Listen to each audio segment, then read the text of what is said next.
In today's video, we are going to be covering a topic we covered almost a year ago.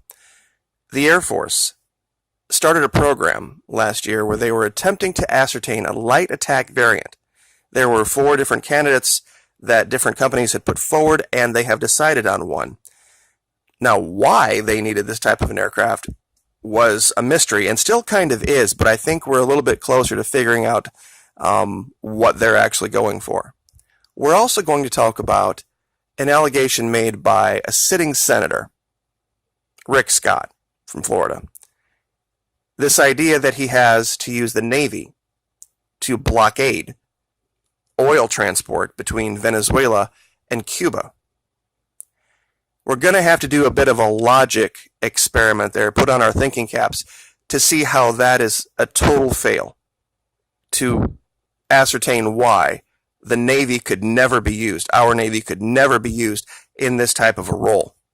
So, real quick, let's just bring up the images.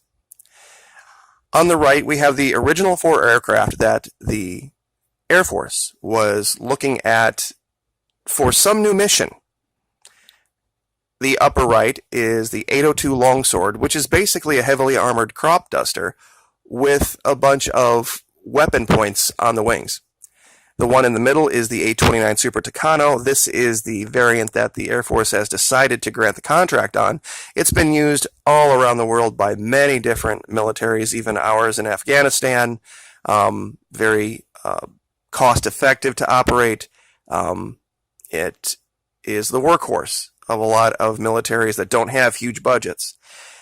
Over here to the right, but in the lower left of this section, is the second place runner-up, the AT-6 Wolverine, made by Textron, and right next to that is another Textron entry, the Scorpion, which was actually a jet, a light attack jet, per se. The Marines have said that they would like to continue doing testing on this jet because it has some very unique capabilities. It's got a lot longer range, it's faster, of course, has a higher ceiling. But over here on the left, I'm sure a lot of you are wondering, why do I have a picture of an oil tanker and an aircraft carrier? Well, let's put on our thinking caps and let's see what maybe Rick Scott was going for. Rick Scott, by the way, for all of his bragging about having been in the Navy, was in the Navy for all of 29 months, achieving the rank of E4 as a radar technician.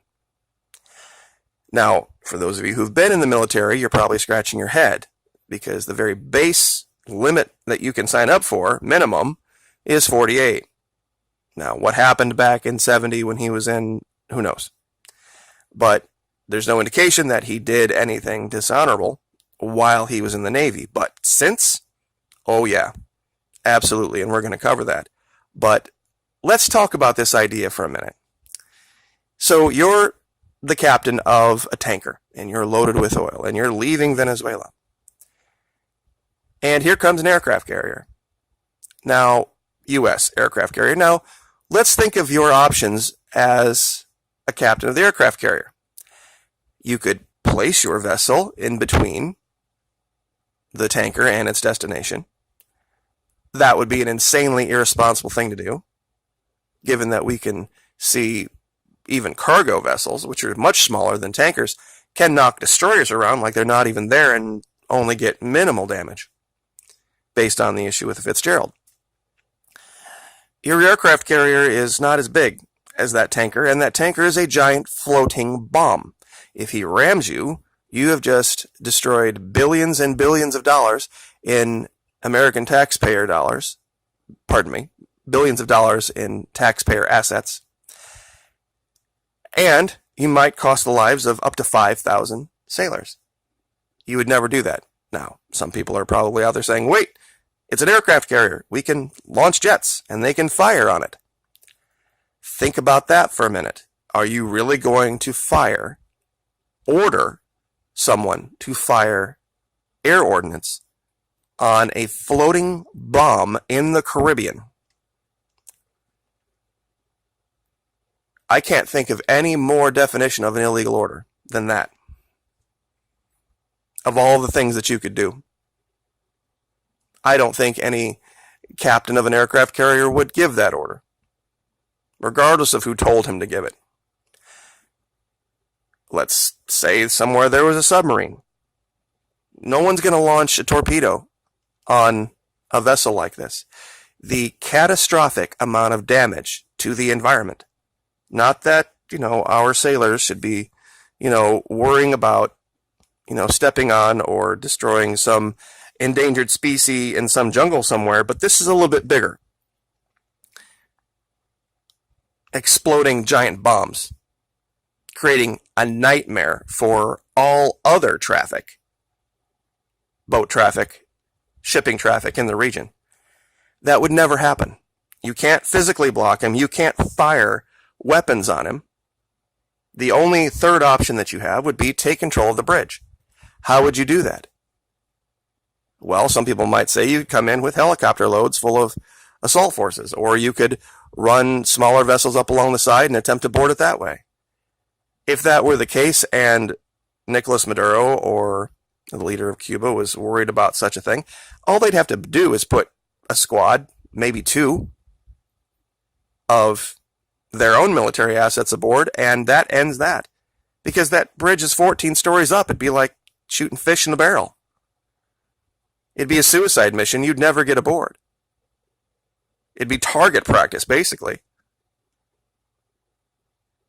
So that's not an option. The only real option, and it's not a good option, is to use some type of an asset to kill everybody aboard the bridge without actually putting your people in harm's way. You would need some type of a small attack, helicopter type, maybe jet, that could do slow passes and, maybe fire guns into the bridge and kill everyone aboard before you put your people aboard to take control of steerage.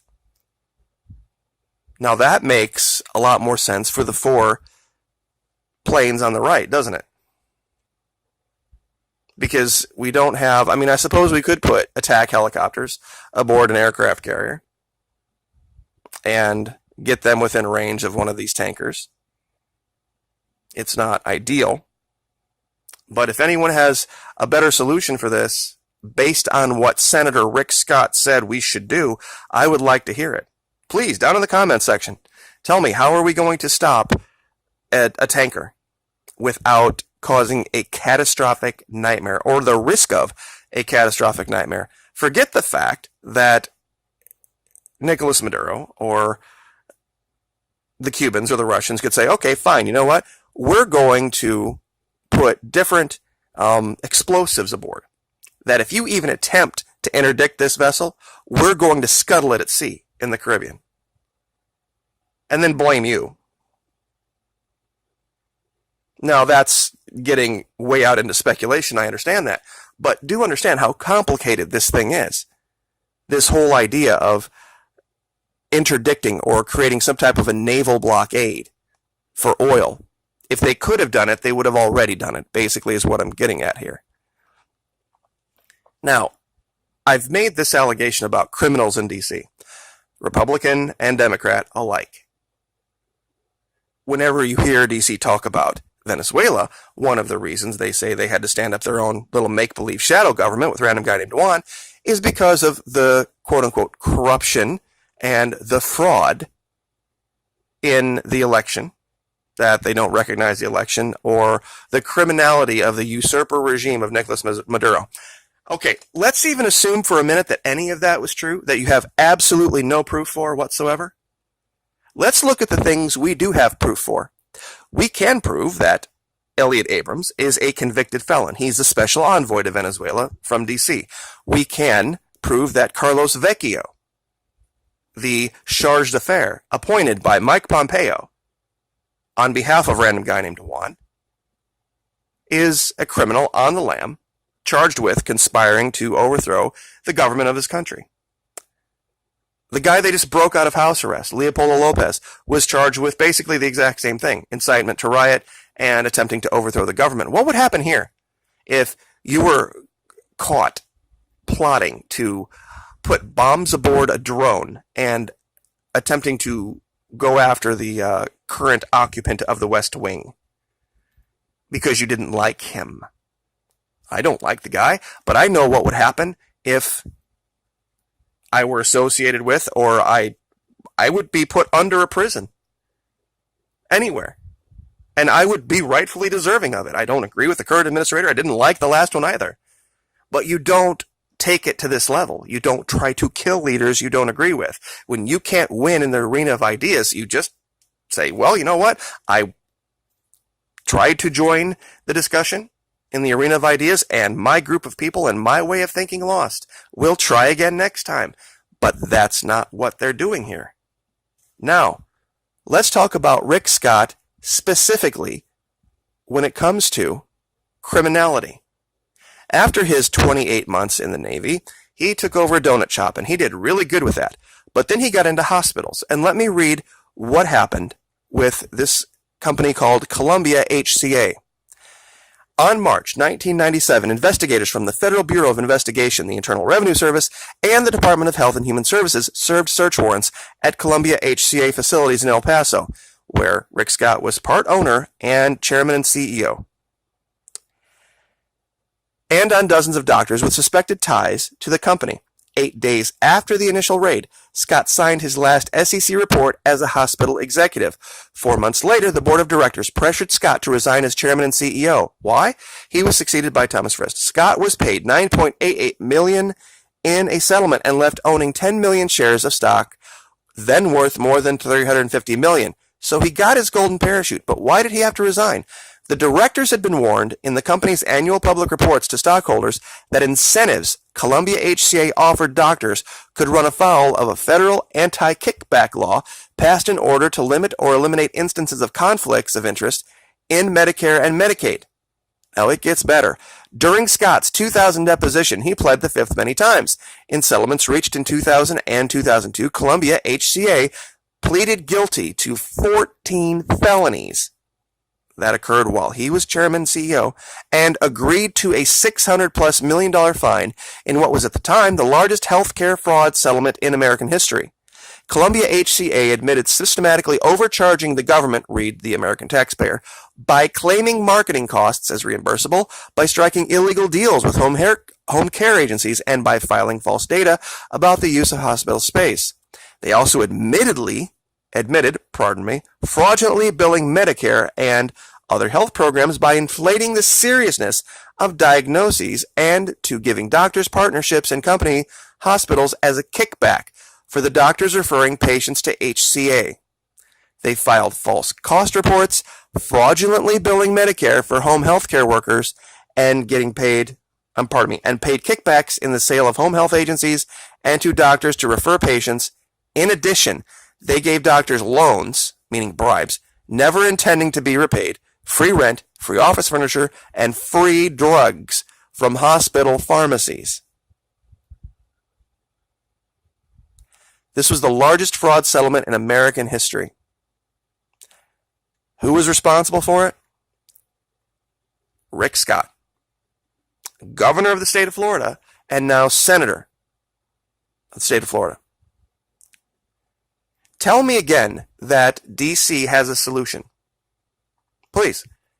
Tell me how an R or a D has a solution for going forward in our country. It's not possible. They're criminals. It is a criminal organization. That is just one example.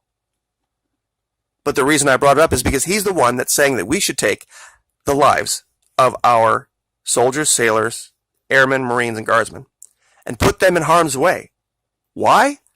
Because they want to depose a quote-unquote criminal government in Venezuela? Really? That's interesting. While simultaneously allowing criminals to serve in the Senate, to be special envoys to Venezuela, to serve basically as an acting ambassador, Carlos Vecchio. We sit back and we watch Saudi Arabia behead people, throw homosexuals off roofs, act literally, admittedly, and openly and proudly as dictators. That's what a king is. A king is a dictator. And we say nothing. And we're silent. The amount of real corruption in Colombia, the recipient of $500 million in American taxpayer money every single year, outstrips any amount of corruption anywhere. Colombia is run by drug dealers. Top to bottom. Their military, inside and out. The leader of Brazil just had to cancel a visit to New York. He had to change his destination to Dallas because they wouldn't have him. You mark my words. If we lose one sailor, one American serviceman in this, there's going to be hell to pay. And it's going to start with the Venezuelans in Miami. You mark my words. That is not an idle threat. We will figure out some way to exact that cost from you, rich Venezuelan in Miami, that I know is listening to me right now. You need to fix your problems yourself. If you got to pack up, and head back to Venezuela and take your money with you and start feeding people, then that's what you need to do. But our servicemen are not your fodder. And we'll leave that there. Like, share, subscribe.